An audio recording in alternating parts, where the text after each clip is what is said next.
का खर्च चलाता हूँ और मैंने आज तक खेती के अलावा कोई दूसरा काम भी कभी किया नहीं। तो अब यही नहीं समझ रहा है मैं क्या करूं। बेटा, खेती के अलावा दूसरा काम क्यों करना? तुम एक काम करो, मेरे पास गांव के बाहर एक जमीन है, तुम उस पर खेती करो। काका, पर इससे तो आपका नुकसान हो जाएगा। नहीं बेटा, कोई नुकसान नहीं होगा।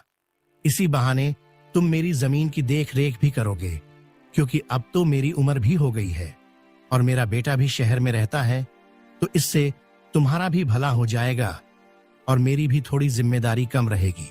ठीक है काका, अगर ऐसी बात है तो मैं कल से ही उस खेत पर काम करने चला जाऊंगा। अजय जमींदार को धन्यवाद कहकर वहाँ से अपने घर के लिए निकल जाता है। अजय अपने घर पहुंचकर सीमा को सारी बात बता देता है। ये तो बहुत अच्छा है, यानी आपकी सारी चिंता ही खत्म हो गई। हाँ सीमा, अब मैं काका के खेत पर बहुत मेहनत करूंगा और कोशिश करूंगा कि एक दो और खेत खरीद लूं, क्योंकि भविष्य में ऐसी समस्या आए तो उसके लिए हम तैयार रहे।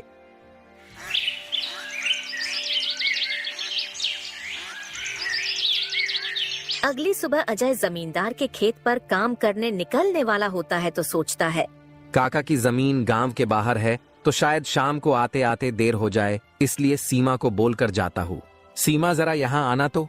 अजय को बुलाता सुन सीमा वहाँ आती है। बोली, आपने बुलाया मुझे?